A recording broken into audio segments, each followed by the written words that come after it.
Okay, here we go on Wednesday evening. I think it's Wednesday. I don't know. It's been a full week already. I'm ready for the weekend.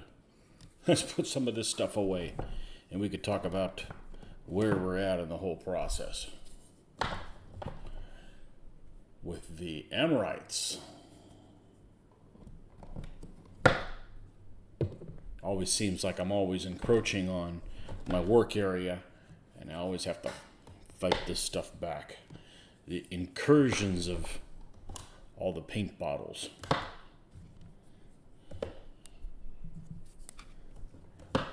And just think, I'm more organized than most people. I know that's not saying a whole lot, but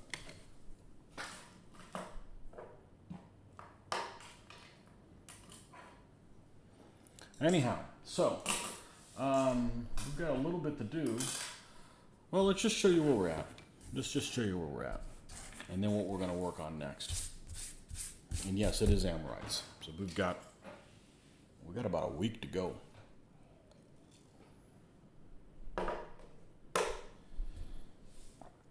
All right, so we've got 15 figures of the fast blade for the Amorites.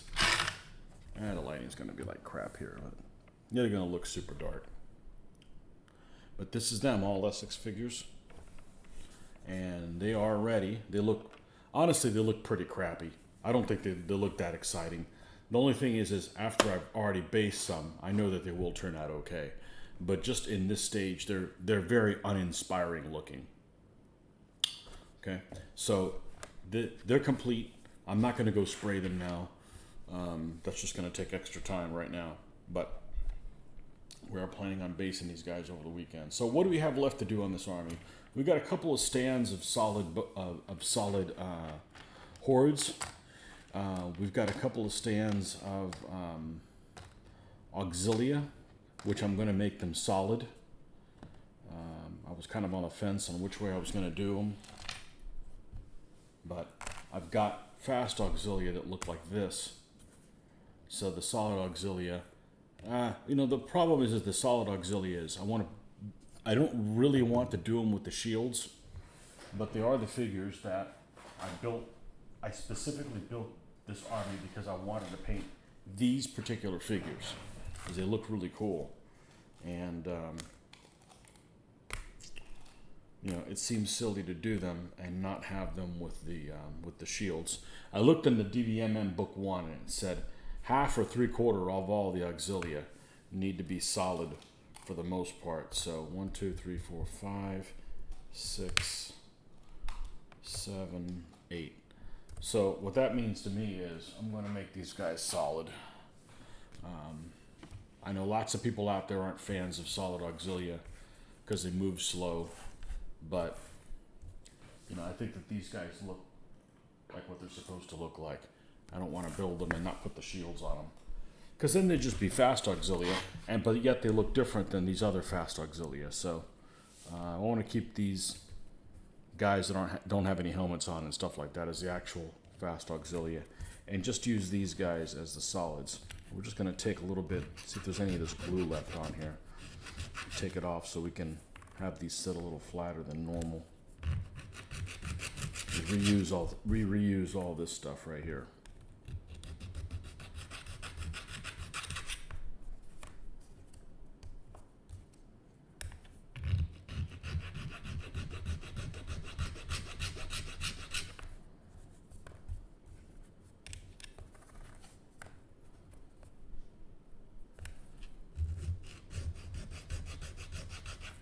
All right, we got that.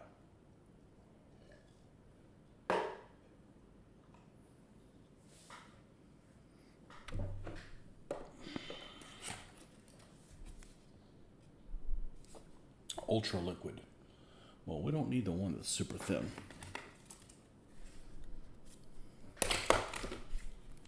All right, we need some glue dots here. Now, this morning, I did off camera. I did clean all these figures up, so they're cleaned up. As I knew I was gonna. I don't have much time to do in the mornings, hardly anything at all. But I did manage having enough time to do that.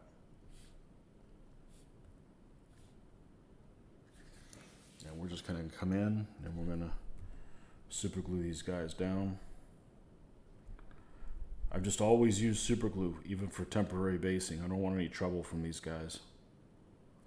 I don't want them falling over later.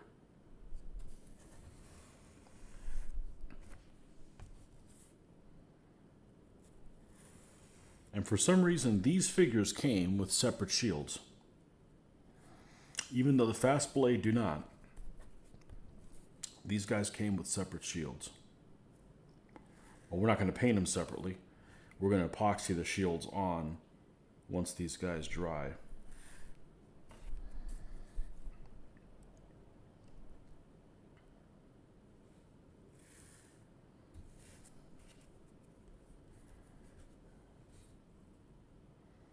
And these guys are wearing battle sarongs as well.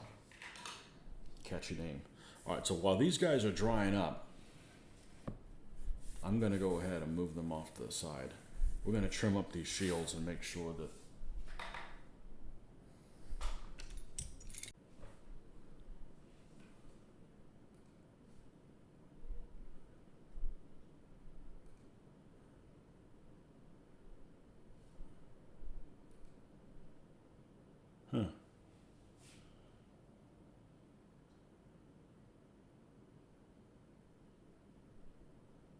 Did it reconnect?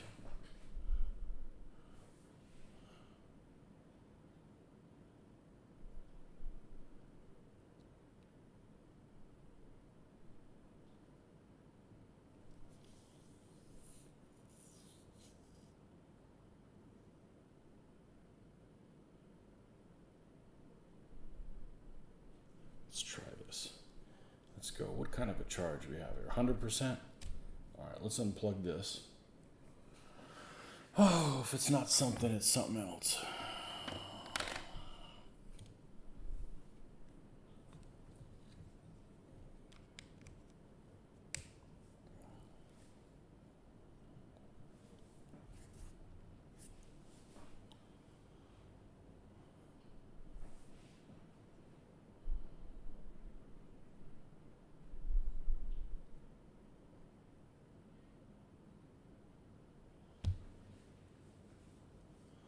Let's see what's going on here.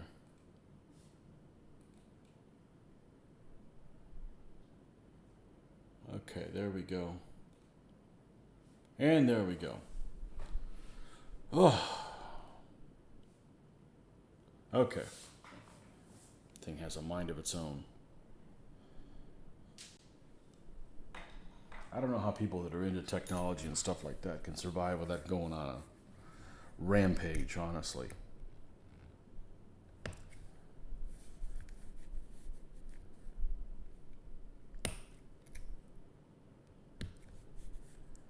Just going to clean up the edges of these shields a little bit.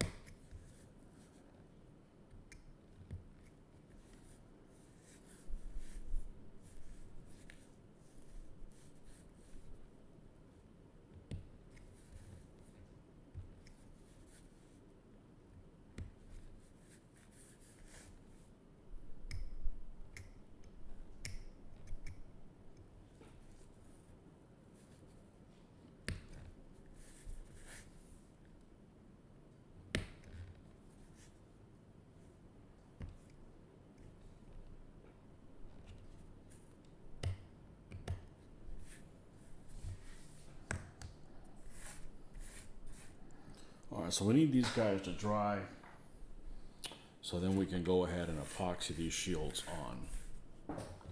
Alright, top to this. Let's see what we got left in the box. I know we got the Horde figures. We won't have time to do them also. Let's get this Chariot out. Got a couple of horses with a Chariot. General. charioteer, 2 wheels,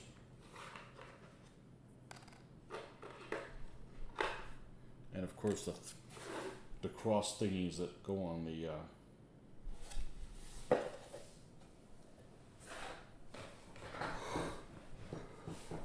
to keep the quivers and stuff that go on the chariot.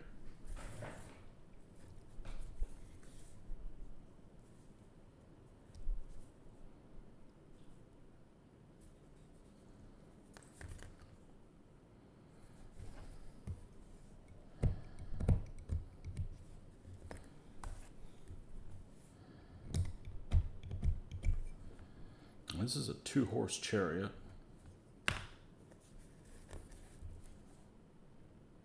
And there's a spot for them to fit right there on it.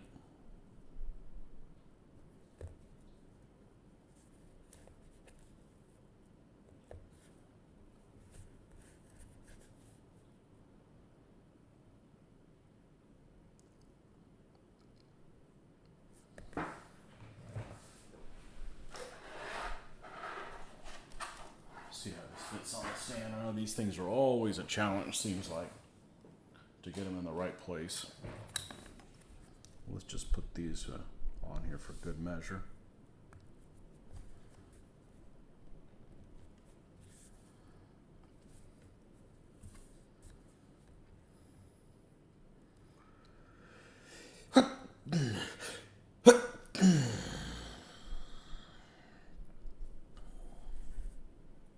You know, when you're doing the chariots, I find that, you know, if they don't fit on this stand, which is frequently the case, I don't know why this horse likes to be incorrigible. Set a bounce. See if we can straighten his ass out. No, that didn't do it. Insolent horse.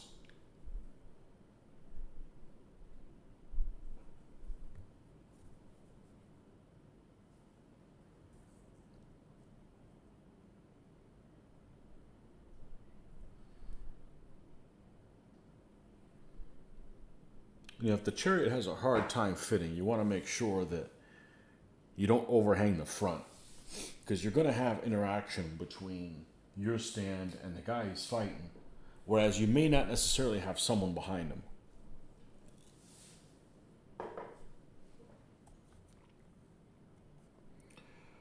So we're going to have this guy shooting back here on the chariot, and we've got the charioteer as well.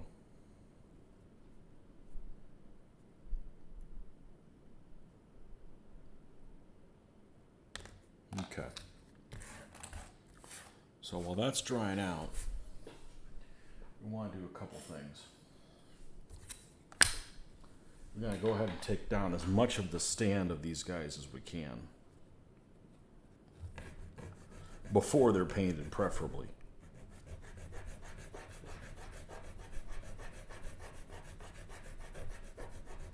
Because I know other people do it, but they'll put a guy on a chariot and he's sitting in, you can tell where his stand is. I like to take that off. I think it's very distracting. Yes, it's a pain to do what I'm doing, but I only have to do it one time. I might actually have another file to make short work of that. Not that one, this one.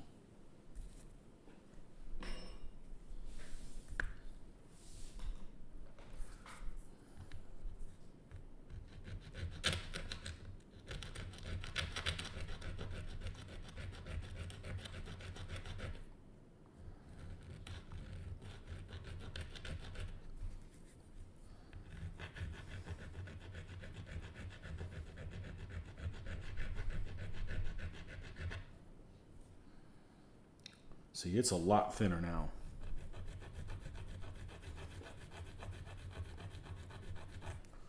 So what we're going to do is we're going to actually mount this guy to a penny. And after we're done painting him, we'll actually trim this stuff off of him and he won't be on anything. But we want something on him right now to kind of hold him together. All right, so we're going to go grab another penny. Actually, another 2 pennies. Because we need the general too. General, the king, I don't know. The only guy with a bow there.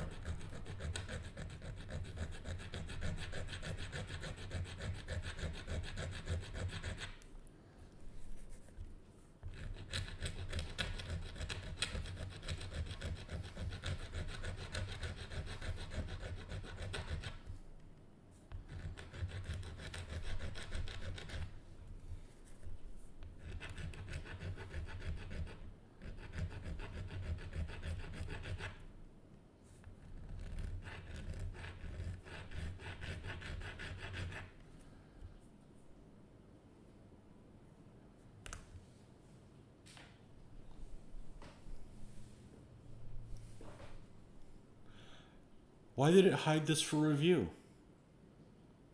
Well, we're going to show it. Need a grinding wheel. So, I have been doing things that involve X-Acto knives, scalpels, that kind of stuff, probably since I was 15, and I've never suffered a major injury. Yes, I'm going to run my mouth. Look, I'm careful, all right? The closest I've come, the most dangerous thing I've done,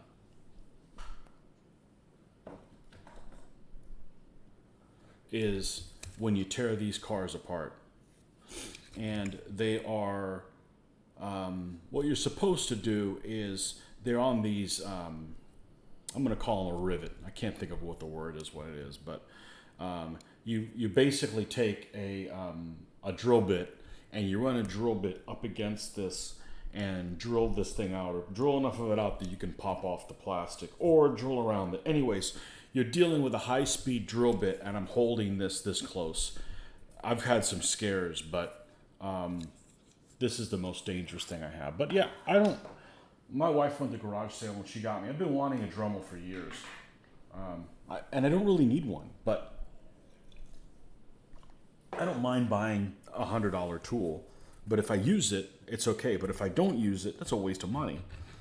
So my wife had found, I think for $10 or something like that, she got some off-brand Dremel type tool with a bunch of attachments. And, you know, it's not a really good high quality thing, but I've used it a few times to drill that stuff out. Yeah, and I had some scares with cutting wheels and stuff like that. Yeah, I'm a lot happier with this. You know, the material that we're using is really thin. It's very soft, so that you know, you don't need these high-speed type things, or plastic. God forbid plastic. Plastic is just any of these speeds. You know, yeah, they make a Dremel where you can have this little tuner and you can tune it down, way down. But you know, a pin vise will take us as far as we need to go for sure. So.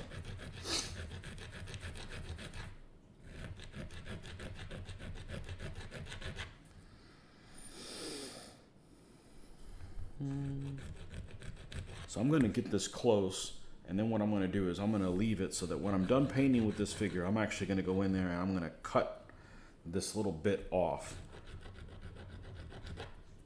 Because I don't like seeing this stuff on there. I think it's annoying that he's standing on a little stand.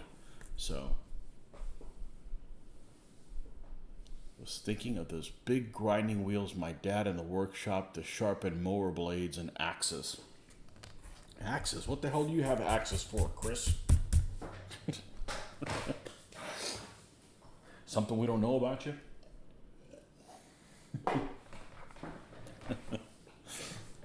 Oh, man.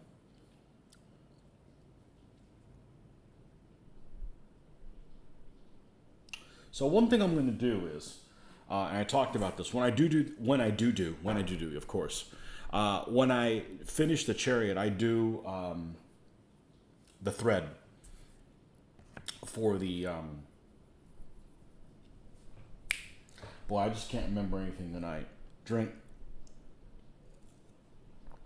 For the reins. And in doing so, I like to thread them through a hand.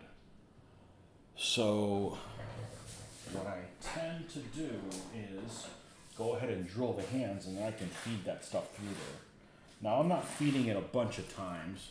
I'm only going to probably feed it once, but I'm going to go ahead and do that now. And he's got a really small hand. I mean, it's not like a Zyston fist or anything. This is a very, very small fist. So I don't know when I get to the end of it, it may actually not be possible to do what I'm thinking of. But I certainly don't want to do this before the figure is, after the figure has been painted. So we're going to go in here and put this in here.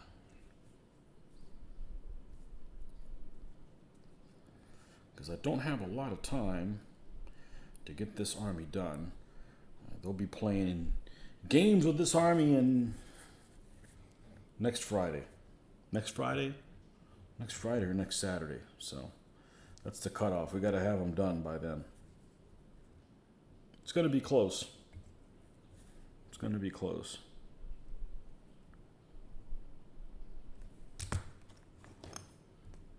That one has no point on it. Let's go ahead and get this thing started.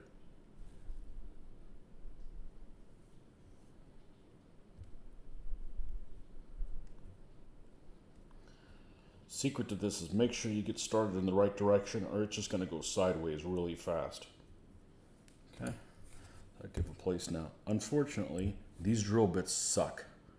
They're really small and I got them before my boycott started, so you know where they came from. And they're not very good.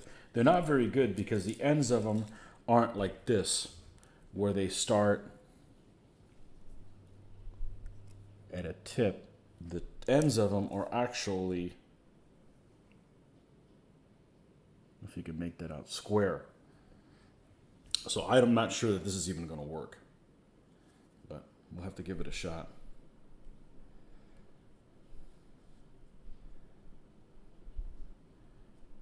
I want to get some small drill bits, and it was, I don't know, it was like 4 years ago when I got it, so.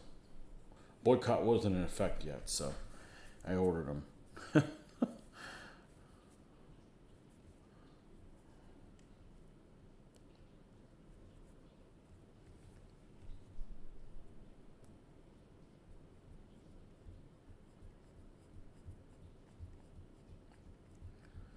don't see it pushing any of the material out. Usually, it doesn't take much for something to be much harder than this. I'm not getting anywhere, am I? All right, we need to use the smallest one that is a real drill bit. And I may not have a smaller one than this one, so that one may have to do. And if it's too big, then I don't know. Maybe we won't do reins.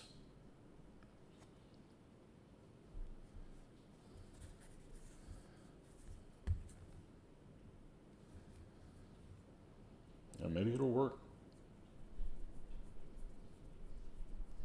Yeah, see, it's pushing material out.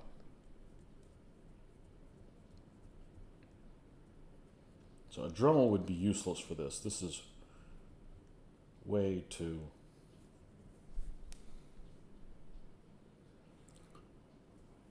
It's starting to spin, which means it's trying to get all the way through almost. There we go. Okay. And we're going to clean this up a little bit so we can thread that thing through there. Of course, we won't do that until it's already built and mounted on the stand and what have you. Now, this one over here is kind of in the same boat. Let's get a starter.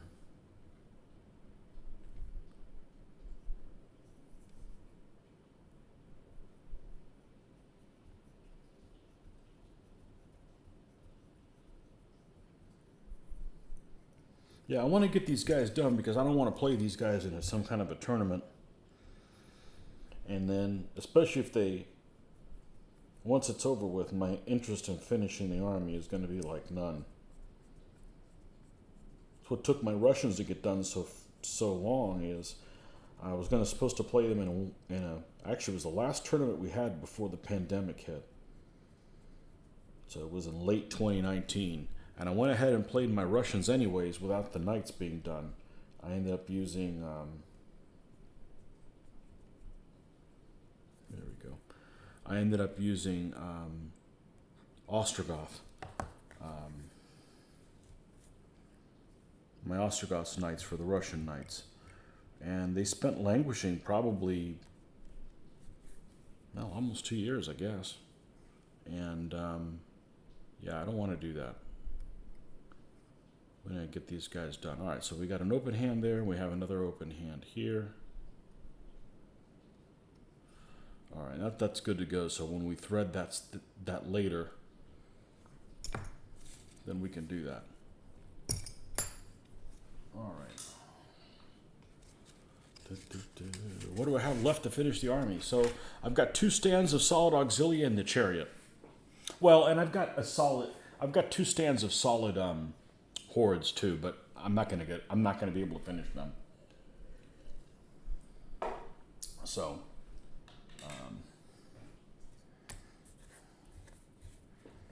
oh well.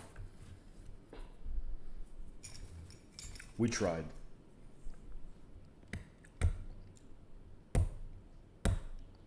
I need to account. I think I'm getting close to doing about 4 armies a year, which is double of what I normally would do. So that's pretty good. Getting more done when there's no conventions. This is the first convention that we're going to have, so to speak, since 2019. So to speak, because we're not going to go we're not going to the convention. We're going to hold it here in town. So conventions in Orlando, and we won't be there.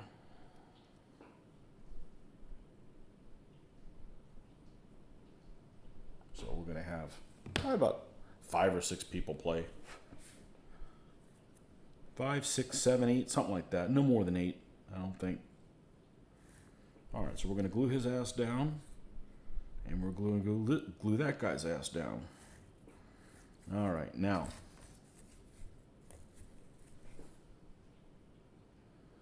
let's make sure these wheels don't have anything on there.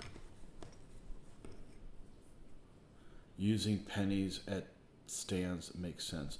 You know, my dad, I remember a long time ago, my 20 millimeter stuff is all based on pennies, and they're magnetized, and I just leave them on the penny, all my individually based World War II figures.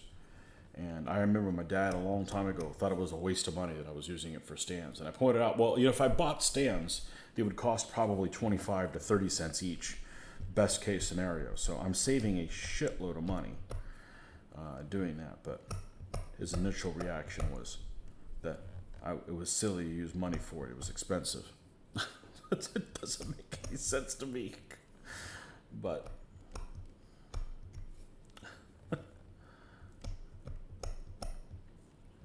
now I just use them temporarily. I reuse them. Somebody's like, you can't use legal tender for that. No, you can't modify money. I can't just like grind down a penny and make a dime out of it, right? These coins I have, they're never going to go back in circulation. They're always going to be my reusable recycling stand. So, Michael Taylor, welcome. Interesting that you use pennies as painting base. I have for many, many years. I use those plastic bottle tops and some blue tack to stick them to the cap. I didn't use blue tack. Well, I have this white tack. I always forget the name of it. I usually call it Stickum. You know, I have these really creative names for things. Just stick them. But I don't want them to move on me. And they have an added benefit is when I pop them off, they usually make the base of the figure a little bit bigger, just by having glue on it, and then it makes it easier for them to stand on the base. I don't know. It was just kind of an added base. So I epoxy all my figures down, and I use super glue for the temporary basing. Because all you got to do is just get underneath there and pop it up. Piece of cake. Occasionally, 1 in 30, you'll get one that wants to be difficult, but that works pretty well for me. I've been pretty successful with it. I know lots of people use PVA. I don't trust PVA with anything. I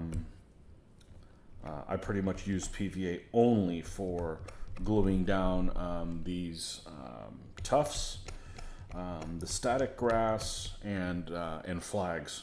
You know, when flags, you wrap them around something, and that's it. Other than that, I'm not a fan of it. I'm not a fan of this stuff. It's way too weak for as long as it takes to dry. So, you know, epoxy is super, super strong, and it dries quicker than anything. And the Elmer's is really weak, and it takes a long time to dry. So, you know, I don't understand the logic in using it. I know lots of people are big fans of it. I'm not. So, you paid $1 a piece this weekend for basic round plastic bases for 32 millimeter figures. Didn't realize what they cost till I walked out of the store. 32 mil. What's in 32 mil? That's kind of an in-between scale. Uh-oh, those 28s are getting even bigger.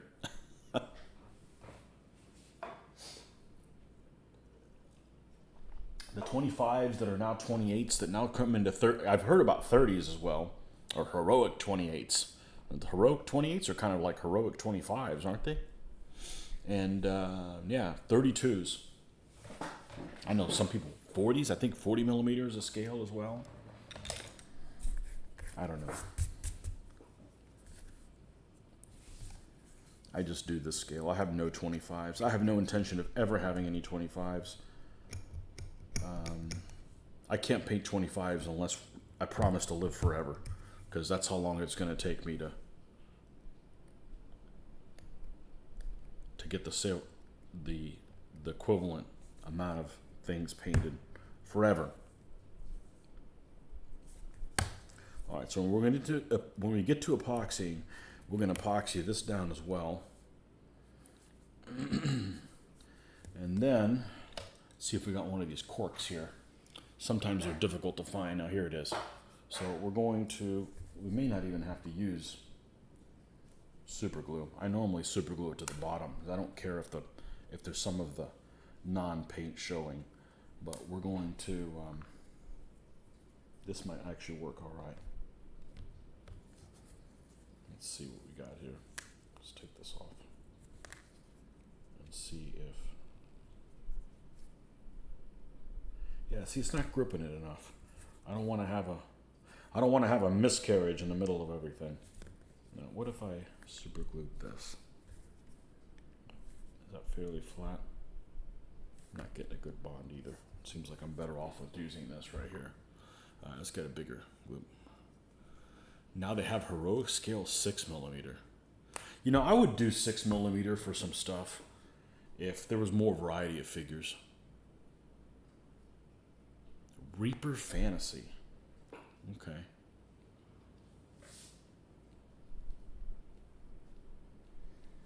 Got a guy that comes over, and Mitch's old friend from up north. They've been playing a rule set that they really like called Maurice. And it's for like 1700s combat. So War of Spanish Succession, or maybe even a little bit earlier than that. I think the rules actually say 1690. So, you know, you got the Sun King all the way to 1790. So, you know, you got from Louis the 14th to the 16th. What? The one that got beheaded, whoever the hell he was. 16th, right? Obviously, it doesn't have to involve the French. But anyhow, they really like the rule set, and they're like, hey, you should get some of this. And I'm like, you know what? I don't have time for that. You know, they, you know, on one hand, I wouldn't mind painting some little Prussians and Austrians and Russians, but it's not my period. You know,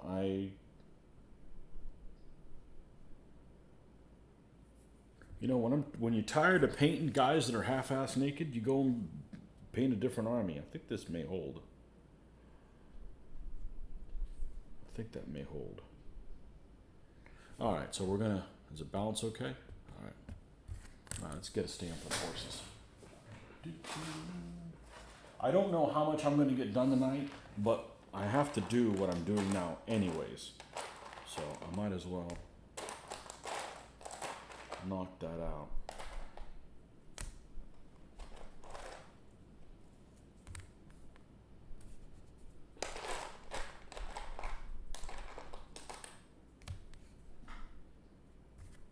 Yeah, it's got a whole lot of goop on it. Now these are what, $3 or $4 for 10 of them, or 20. I forget what they are. They have them at Michael's. I recycle these too, so. My least favorite figure type to paint. Ooh, we're gonna talk about stuff I don't like. Perfect. There's lots of things I don't like. Number one, Ketchup and communists. I don't like either one of those two. Oh, to paint. Oh, okay. I'll paint communists.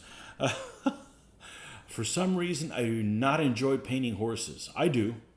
I'm not sure why. Maybe it's all the tack. And I always forget the hooves. My least favorite figure type. I don't know if I have one. So I'll tell you what I hate doing. I hate cleaning a figure. I hate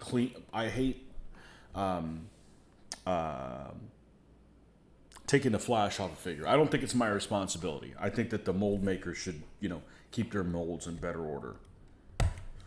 I don't like doing anything that I consider mindless, because I figure anybody can do it. Like, I don't like cleaning the mold lines. I don't like priming the figure. I figure anybody can do that. That's it. Like, some people wouldn't like painting the shields, and or flags. I love flags and horses but see, this is the first stuff I've ever painted that I painted horses. Before it was all World War II stuff. So yeah, you can paint horses for World War II, but people that have World War II skirmish, they don't have any horses. Okay, they talk about, I could have some horse transport. Yeah, you could, but you don't. You buy tanks instead.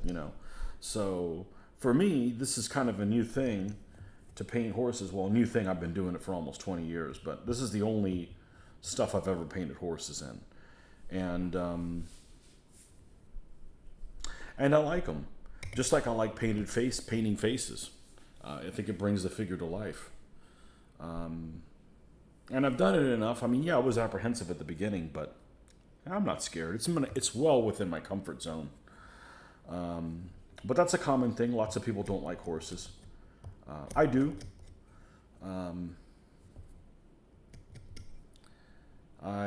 What don't I like? What don't I like on the figure? I don't know that there's anything on a figure I don't like painting. Like, these guys again, they have whatever this is, and I don't like that. I don't think so. I don't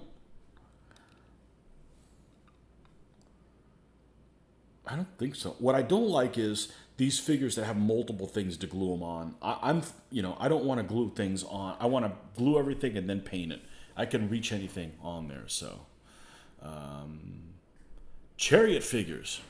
Yeah, they're chariots, but they're from Essex. Chariots is still out of incommunicado, aren't they? They're no longer available. I've got to go get a soda. I'll be right back. I shan't be long. Okay, but if I'm going to talk, I need to keep from getting hoarse. I'll be right back.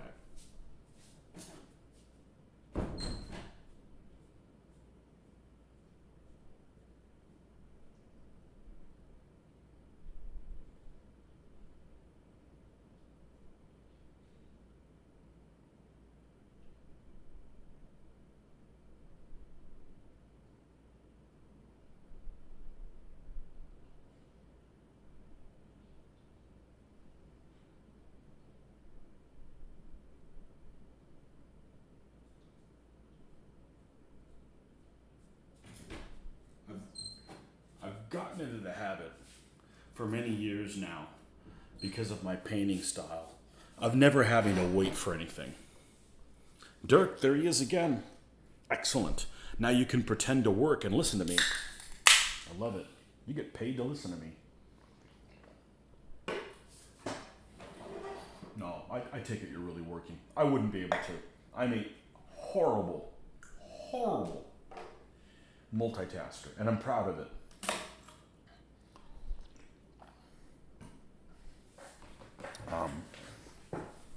But things I hate, so because of my painting style, I've gotten in a habit of I never have to wait for anything. So anything like sealing the figure, I detest doing that, because it's like, all right, I gotta wait freaking 2 hours or whatever for them to do it.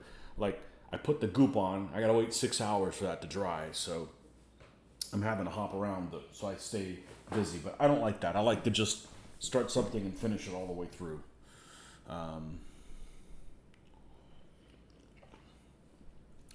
I'm impressed. Need to paint all my Chariot parts, then epoxy them together, then tidy up the paint job. So the way the Chariot is going to work is, I'm going to glue everything on the chariot. And then I'm going to glue, and the horses are going to be painted by themselves. The chariot is, well, that's not going to work. We need to even this thing back up, or this thing's all going to be cattywampus the whole time. So we paint the horses separate.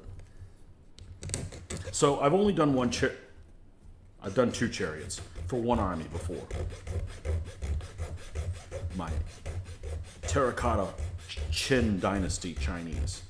And so I had to come up with a method of how to paint it. I'd never done it before. And I think I hit the jackpot and got it right the first time. Luckily, I had been painting for a while before I decided to do it. It wasn't like, hey, I'm new to painting, let's build a chariot. No, that's probably a bad combination. Okay, we're fairly even now. So we're going to paint the horses separate. We're going to paint the chariot separate. We're going to paint the figures separate. Then we take our little stand where they go, and we're going to measure out where the horses need to be and where the chariot goes. I'm going to go ahead and pull this off so you guys can see. And where the chariot goes. Obviously, the chariot will have the wheels and so forth. Okay, and seal all the stuff separate, right? I'm going to measure where this thing goes and then mark a little thing with pencil where the wheels are going to fall of the chariot.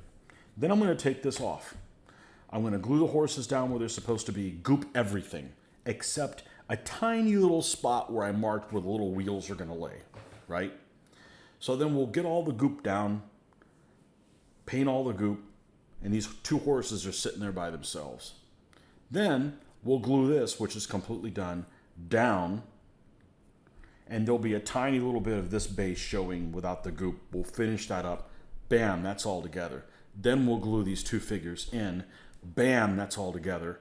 And we'll thread it. And you're done, you know. And there's no spray seal or paint that because it'll all be sealed individually. And that's what I did the first time, and it pretty much worked like clockwork. But I did have to sit here and think about it and then go, okay, now how am I going to be able to get this to, because you've got to you can't glue it down and then get the goop underneath there. You're gonna have a mess on your hands. You're not going to be able to get in there.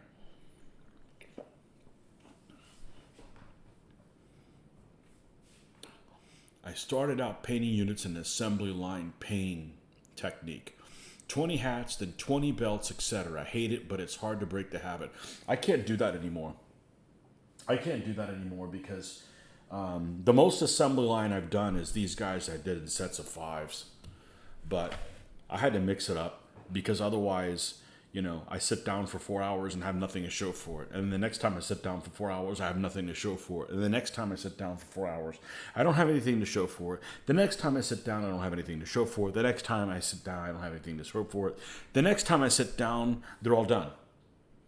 But it's very difficult to stay on task like, okay, we can do it. Let's go ahead and have nothing accomplished at the end of our painting session. So it's very I prefer to paint 1 figure at a time. Now, these mindless hordes, yeah, we just did them in 5s. I did them all in one pose at a time. So that's about as assembly liney as I get. But I need to keep up my own personal morale up. So that's kind of job 1.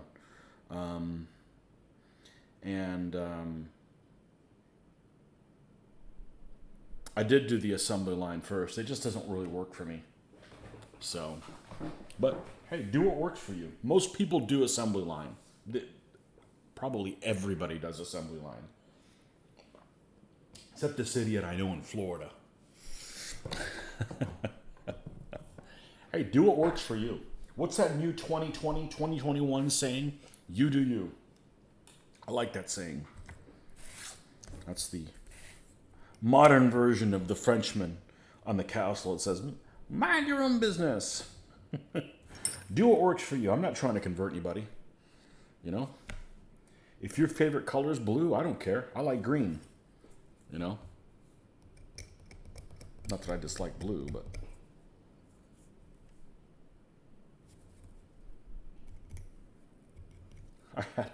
I was watching some post that some guy did, a hobby post, this one guy that I know, and he made this post and he was showing pictures of his 6mm stuff that he had, And this one guy said, "Hey, you mind if I offer a suggestion? Don't do such and such."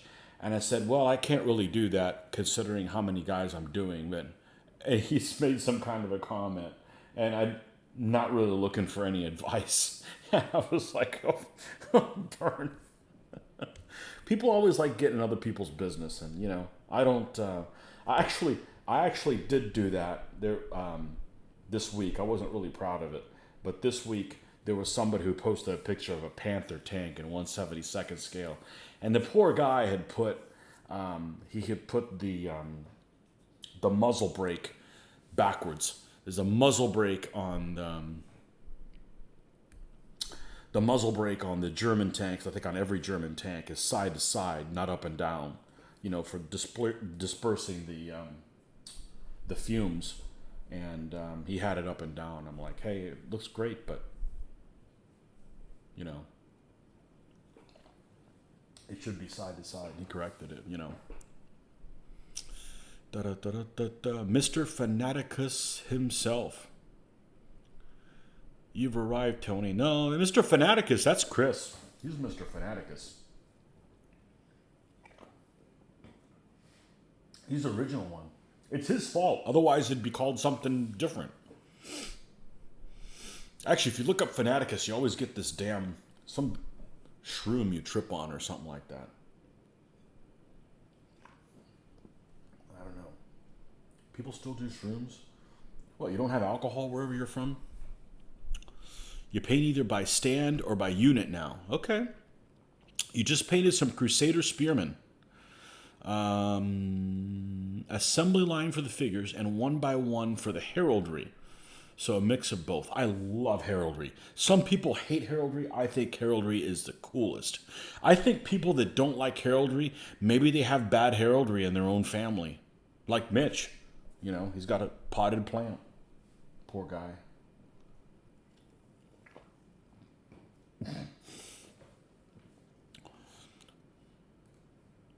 By the way, check out DBMM New Zealand Facebook group for my Persian series of pics. We'll do that.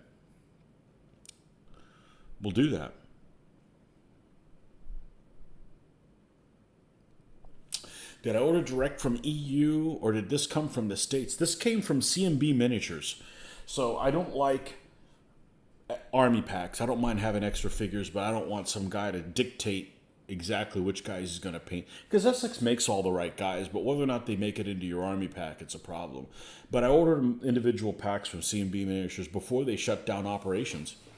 Chris actually alerted me that they had put on their website that they're no longer doing mail order due to some personal issues. So that's a shame. I've always ordered directly from the manufacturer before. It's just the shipping costs now are just stupid, and I've always had good service across the pond. Always. It take almost without fail. We get it within a week. Pre-COVID. And so yeah, we'll just have to go back to ordering larger. The problem is anything shipping is now running around $20, $25. So you just need to be a little bit more pickier when you order stuff. But that doesn't mean I'm not going to order across the pond. It just means that I just have to wait until I really, really, really need something. All right, this guy's starting to be incorrigible.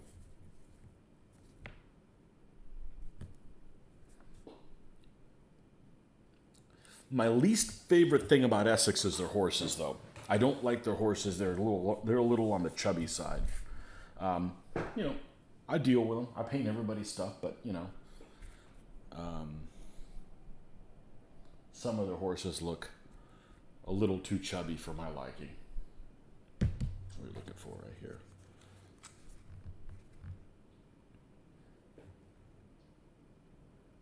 But I have ordered from Essex before. I've ordered from Museum before. I've ordered from a lot of people. I'm not afraid of ordering overseas, as long as they've got, as long as it's not NAVWAR. I'm not going to fax an order over on a form with my credit card information on it. That's a bit too 1984, if you know what I'm talking about. Actually, I didn't mean it that way. I just happened to hit on the name of that book. Okay, we'll call it 1983. Okay, it's not some conspiracy thing. It was just that, we have internet now. Just send an email or whatever. This is my order. This guy's gonna be a dick, isn't he? All right, dick horse. It's just off balance just a little bit. Just got to wait for him to dry out. All right, you guys get out of the way. All right, now we're gonna need a little. The rest of this stuff is epoxy. So let's get the epoxy out. And we'll probably have to do it in 2 batches because I know that's sometimes it dries faster. Got half a mind to get a 10-minute epoxy here one time for some of these things, but I don't know. I've used this 2-part epoxy so much, and I just never seem to run out of it. I mean, I've had this for almost 10 years, and it seems like it lasts forever. I'm okay with the girth.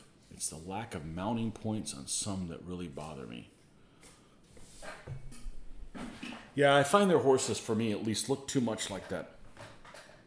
What's that picture from, I think it's that painting from Velázquez called The Count of Olivares. I believe it's The Count of Olivares. Very, very chubby horse. I don't know. Is that a style? They really look that way.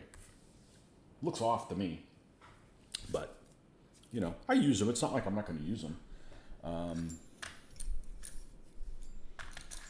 Their mounted figures actually are really annoying sometimes. They'll have like these mounted figures that have like a spear, and it's held like he's looking away from the spear and he's holding it away from it. It's like, I don't want to have anything to do with the spear.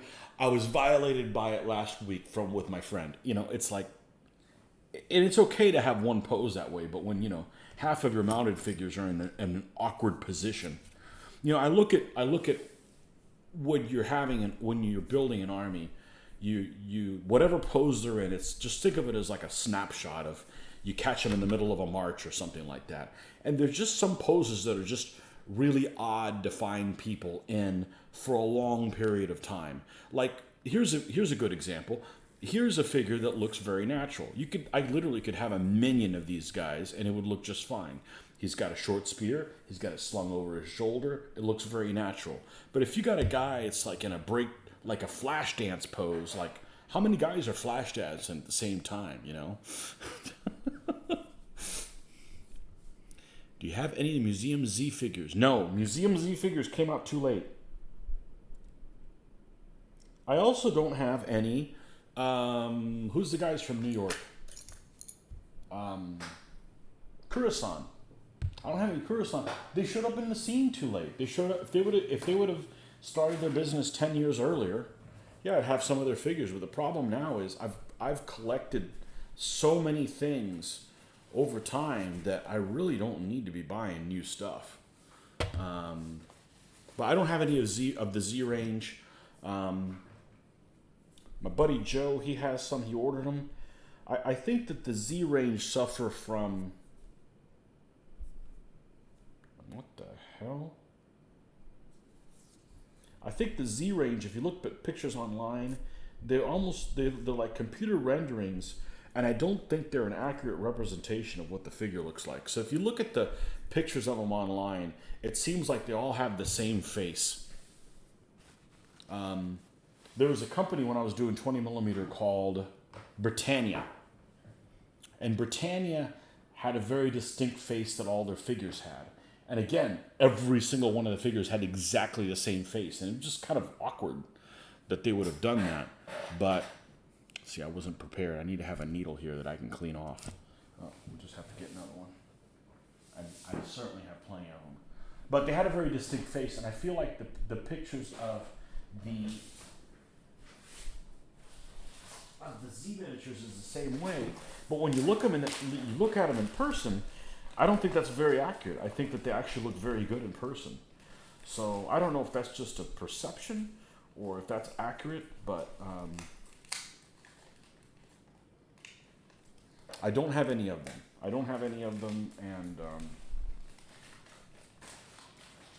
I don't really have the appeal of building armies that I know people have had for a long time. Like classical Indian, I'm never going to have a classical Indian army. I'm never going to. Do I have anything against them? No, I just know lots of people that have them. So why should I build an army that everybody else has? They make that in Z miniatures. I've got lots of Zyston figures to do for Greeks, so I don't see any point in doing Greeks with the Zs. You know, I think the Zyston figures are damn near the best figures out there. So, and I already have plenty of them, so there's no reason to do that. You're going to splurge on a Z, Mycenaeans, and Midianites. Ah, dude's on a date. The old Midianites. 2 dudes, 1 hump. As I like to call them. I am not a fan of armies that have no flags and no armor. And, you know, like these guys are borderline. These guys I'm painting right here, I'm not a fan of them because they have no body armor or anything. So, Midianites is another army that is just, everybody's kind of looks like these guys down here, you know, and I don't see ever painting that army because I've already done one where it's kind of the same thing, at least for me. They're not calling out to me, let's put it that way. All right, let's do this first and then wait on the shields. So let's go ahead and put a little goop here and then we'll push it on.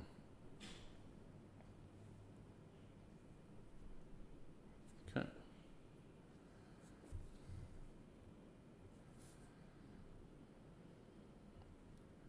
But I like everybody's miniatures. It's not like, you know, yeah, I've got my preferences, but I really enjoy painting these old school miniatures that nobody gives a shit about anymore. Like the tabletop stuff, or, you know, if you could find falcons, you know, figures that nobody gives a second look. You know, it's easy to get excited about Legio Heroica, which I don't have any of either because the shipping is just prohibitive from Italy. But we're going to leave this upside down here until we do that. And I don't know if we're going to put this on the outside. That's a bit Egyptian looking for me. We'll have to see if we can find a chariot that'll make me a believer and thinking those guys need that. All right, shields. Right, let's just put some on his arm. And we'll let this dry a little bit. But, you know, there's lots of things that people do that I would never think of doing. Probably the biggest one is making a generic medieval army. I could never make a generic army that I could use for Germans or French or English. That just defeats the purpose in doing that army. The whole point for me is to do the heraldry. So, you know, we'll fudge figures. Like if we're doing some kind of a matched game, yeah, we'll use different knights for whatever. But to purposefully build an army that I can use for lots of different ones, that would just takes the wind out of my sails. That's the fun part, is figuring out what specific kind of heraldry I can do to make them look German or French or English or what have you. I know most people probably don't want to do that, but you know, it'd be a little bit too. It'll be a little bit like, well, let me paint some Romans and I can use them for Carthaginians too. You know, I enjoy doing the heraldry and all that kind of stuff.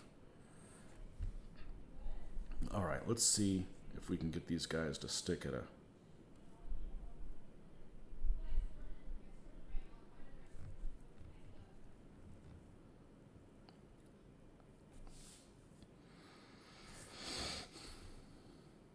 And if they're not all exactly the same, that's okay too.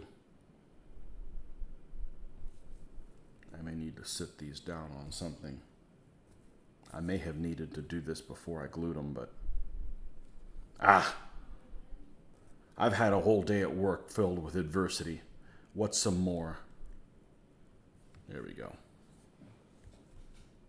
All right, we already got this stuff on right.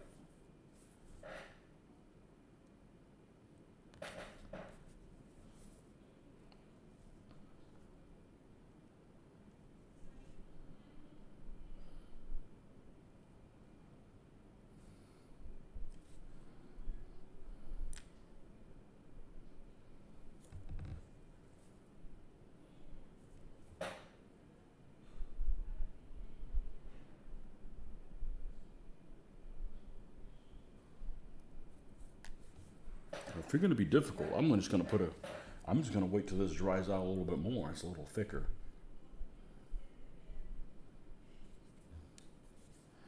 But these are actually the figures that got me to build this army. I saw Joe used these Amorite spearmen in his army, and I'm like, well, let's look at that army. I'll build them as a book 1 army. And the rest is history. Oh, look, it fell down. Well, this may not work. I may have to pop them off here and do the shields. Maybe it's a sign that I shouldn't put shields on them.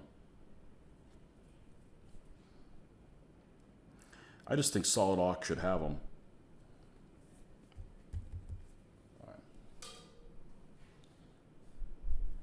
Give me a second to think about this.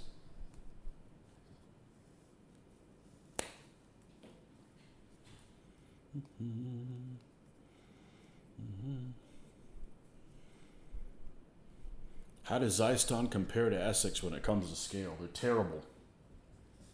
The Zystons are huge. The really annoying thing about Zyston is the biggest figures for Zyston are the Romans. The Roman Triarii are huge. And the Romans they have are Punic War period Romans. Look, it dried too quick. This is all good. Whatever.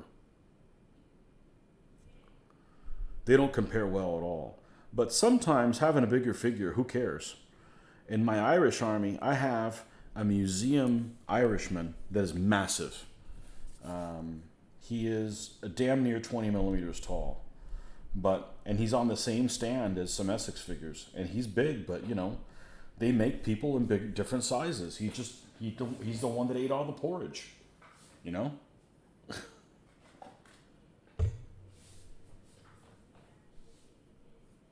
Yeah, the Zyston Romans are huge. Doesn't make any sense. It's the same sculptor. I don't know if that's the owner or what have you. The bad thing about Zyston is they have separate spears and shields. So if that's not your thing, you know, it is kind of a pain in the ass. But I mix and match everybody. I mean, this whole army is going to be Essex only. But generally, I mix from every manufacturer.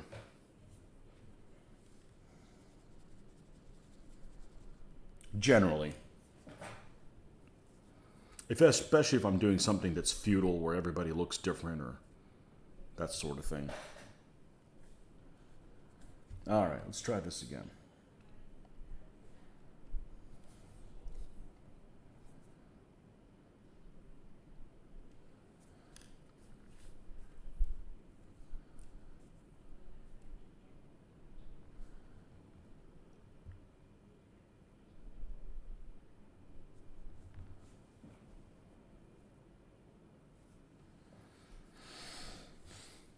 We got more where that came from. It dries in 10 minutes. We don't want to put it over the blue thing, so if something happens and it rolls off, I don't have this spot of epoxy I got to look at for 10 years. A lot of you have these cutting boards that I see them and people using it, just paint on them, and I'm like, man, I can't do that. I have to look at that damn thing for who knows how long. All right. And I think we'd already put glue on this stuff. I don't know. We'll put a different one on there. It's all good.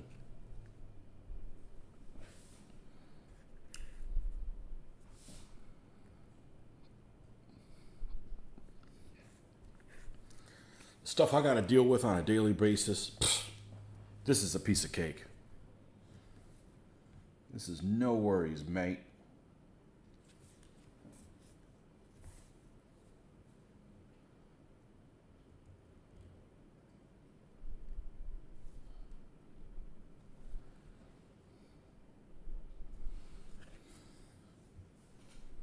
All right.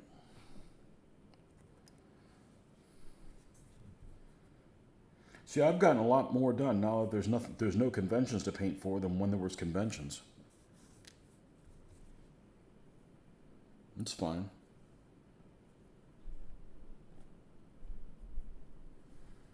No big deal.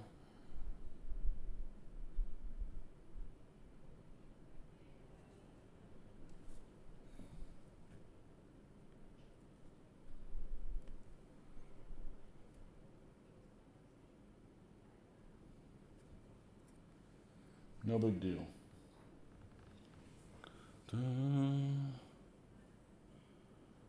Forged in Battle Spartans. Yeah. The Forged in Battle stuff looks beautiful. Or I really like the style it's done in.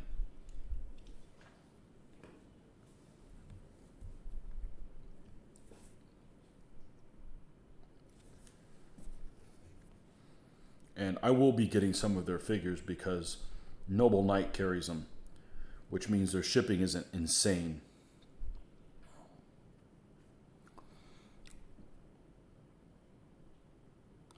Or it's already included in the figure. Where it should be. I don't want to know I'm paying $10 of it in freight. Nobody wants to pay for freight. Just hide it in the price of the item. I guess I used too much of this stuff here. See if we can... Oh, we don't need to go upside down. There we go. We got 2 more to do. Like AB Napoleonic miniatures, they're 18 millimeter and kind of stand out. Really, are they that much bigger than other 15s? I'm sure they're bigger than like minifigs that are like traditional 15 millimeter size 15s, but are they that much different than everything else? I don't have any, but that's because they're Napoleonics. That's just a period I just never got into.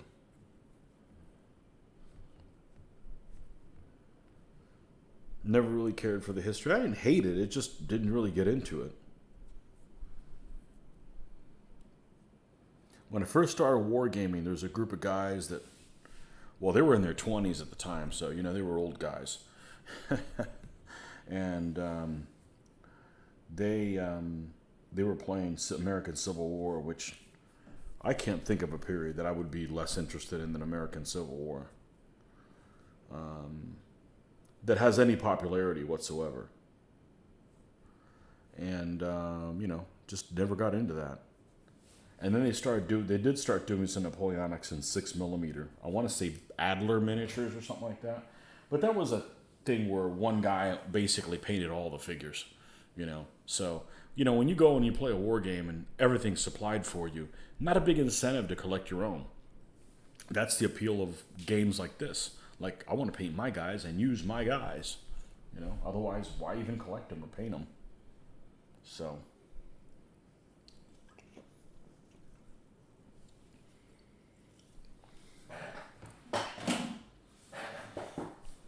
Okay, so we got these solid Auxilia drying. Uh-oh. This guy's starting to slip.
This was obviously not the way to do it.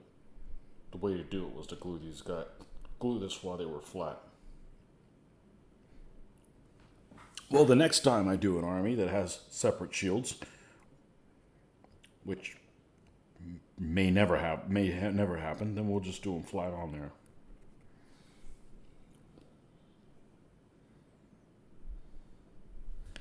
Might be better off just having glue standing up. Easier to keep an eye on them.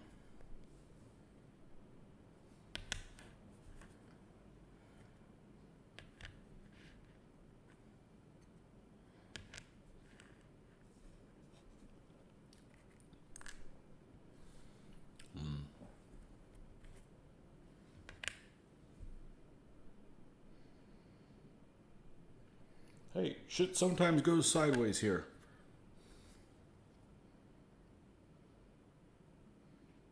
No biggie.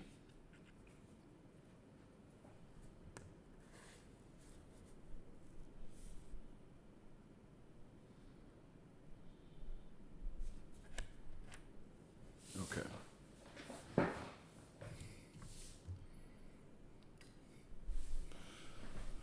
James Simpson, welcome. You have an Argos hoplite army made of all ABs in the same pose. That's right, that's right. AB makes those guys, and they make Sassanids too. Great old school look. In fact, their tower over their 15mm foes is part of the fun. Argos. What did those guys have? Did those guys have the snake? One of those had the snake symbol. Just ordered some 2 Dragons Samurai unarmored monks for a couple of horde stands. I bought crap loads of 2 Dragons Samurai in the early 90s. The problem with 2 Dragons Samurai is, and I have a whole bunch of them too, I ended up buying them off of, there's one guy that I knew at the show, he wanted to get rid of them, and I kind of felt bad for him and figured, okay, I could use them. But they just don't mix well at all with my Peter Pig Samurai figures, which are freaking fantastic looking.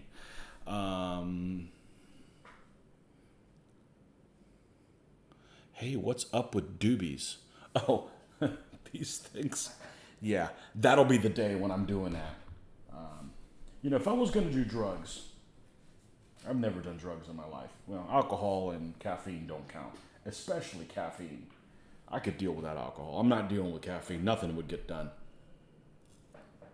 If I was going to do drugs, I'd want to do the kind of drugs that, I want to accomplish things. So I'd want to, the kind of drugs you can do and throw your car on your back and run down the road with it and get home faster than if you drove it, Squiggly snake on white hoplons. Yeah. Yeah, so if I'm going to do drugs, I'm going to do the ones that I get home faster with a car on my back running, Not sit around and be lazy and munchy. Dude, I got that down. I don't need to eat more, please, I need help being lazy. What?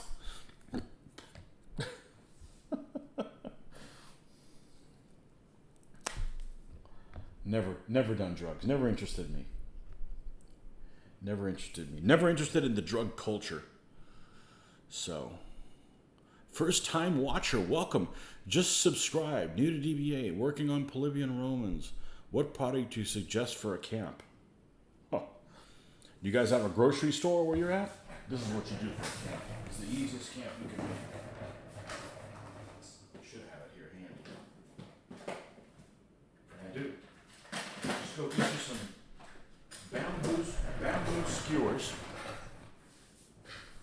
And I've had this a long time. I've had this over 10 years. And it's kind of basic, and you could probably build it in a mound or anything, but I just epoxied these things down and then put the bamboo skewers on there. Obviously cut them down. Look, one of them took a hit. Oh no. Well, we'll have to fix that. Hey, not bad I've been pretty careless with it. It is made out of bamboo skewers, but good. There's your Roman Palisade camp. That's called Monster Ultra Take 2 Daily. Oh, I kid that. I don't know. I don't know anything about drugs. I'm the wrong guy to ask about that. We're distillers, not growers. And I hardly drink. I think the last couple times that I went over to Mitch's to play and film, I didn't even have anything to drink. Monster Ultra. Yeah, that's the easiest thing you can do for camp. Just make sure when you paint it, don't do the mistake that everybody does. What they'll do is, because what the Romans actually did is they actually carried these palisades with them, and they set up their camp every night. And so it was like a big to-do. So, and they would take up their camp and reset it up every time. I mean, talk about, a pain in the ass, but they did that. And so when you do that, make sure, these are logs of some sort, and the ends are cut down. So the ends would have the color of the interior of the actual wood. Lots of people just paint the whole thing brown, the same color, which wouldn't be accurate because you would have to, that basically means that you have like bark growing on the outside of these things that you trim down. So that's why I did. I painted the insides here like it's the inside color of the tree and then the bark on the outside, but it's really inexpensive. I've actually poked myself with this more than the needles I use for spears, because the needles I use for spears, I cut them down, I filed them down, and kind of hard to hurt yourself. But with these, you could still poke yourself with that. Well, I've reached across it and scratched the underside of my arm, that kind of stuff. Bauida does nice Roman camps. They do. They have some nice stuff. Okay. This guy should be dry now, correct? Correct. All right. Great. Now I made it too big. Oi. If the bottom of the chariot was flat, I would have just glued it on there. But it's got kind of a little rib on there, so this let's do it back. Let's do it. Let's make it a little bit smaller.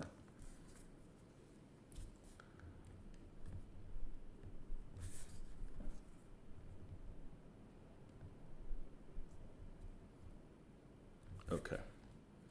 All right. You guys all dried now? You guys are all dried? Okay. And we may end up putting these little things that go on the side, but they include those with every single one of their chariots, and it just looks too Egyptian. I don't want them to. I mean, the chariot's already Egyptian looking enough, so I don't want to go there. Right. Let's get the black primer. Prime all this stuff. 7 people. That's a lot of people for a night. The Europeans are asleep by this time. That's most of my viewers. That's where all the war games come from. Seems like 60% of the people are some UK based. That's fine. That's where all this started, No, we better use a napkin, as I invariably end up getting a mess on me. Here we go. We good? We safe? All right.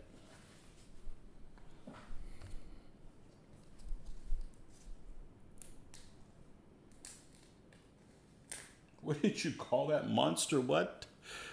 I'm going to have to look that up, and hopefully I don't get into trouble.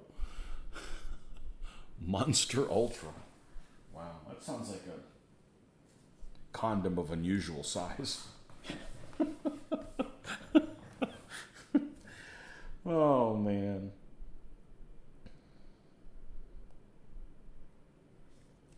We're all adults here. We can laugh about stuff like that.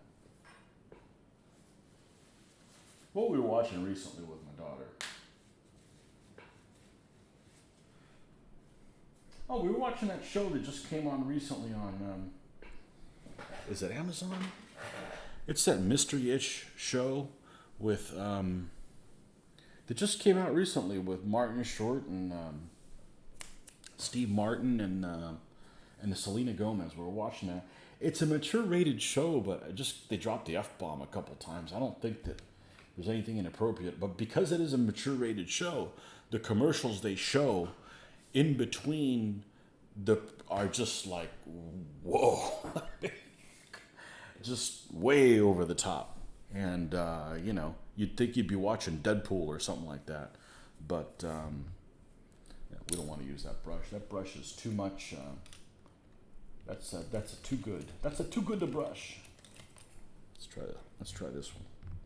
Yeah, this one doesn't have. So we're just going to paint this stuff all over him. And this stuff is pretty amazing. I still use it quite a bit, and I really don't have a good idea of how durable it is. It just needs to stick to this, to the actual horse, because I'm just going to paint on top of it. But it doesn't pool. It's thin. It's self-leveling, and has no smell. I mean, like zero smell. I bet it has a taste, but we're not going to go there. And it's kind of like thinned down enamel paint in that it kind of goes everywhere it needs to go and doesn't cover up detail. I don't know, it's pretty amazing stuff. It supposedly has some kind of polyurethane properties, which of course means if I get any of it on me, it's a little bit more difficult to wash off than just regular acrylic paint, but it is water wash up on here, so it's just some interesting stuff. And they make it in all kinds of colors. They make it in white and rust color. They even do it in the Panzer colors for if you're doing World War II stuff. You can, you could use it in primer this stuff in Panzer Gray or Armor Dark Yellow. Pretty sure they make olive drab and Russian green as well. So I think it's pretty cool stuff. Kind of bought it on a whim, and hey, it worked out.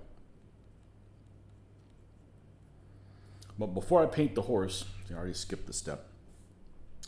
I need to see how the reins are attached. And if they're connected to the horse himself, I'm probably going to drill a hole through the muzzle of the horse so I can feed the reins through there. But see if I can remember to do that before I start painting the horse. So I don't have to do any touch-up. That's kind of annoying to do. Like, man, this horse turned out really well. Oh, I forgot to do that? Aw, damn it. I'm going to have to undo everything I did.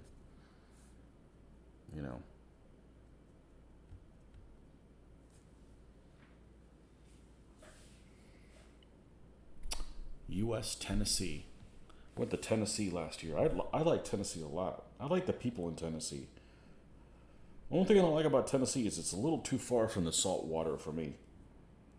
But we went over there during the Christmas break and had a hell of a time. Went to Chattanooga and Nashville, and nice folks up there. You're in the UK, but I'm an American who retired and moved there. Wow. And meanwhile, I got neighbors across the street that are from the UK and they're here. You need to trade. You need to be here. You'd have a lot more fun if you're across the street. Has polyurethane in it. It's very durable. Is it? It just seems like you scratch it off. I don't know. I like it. I'm going to keep using it. I got plenty of it, so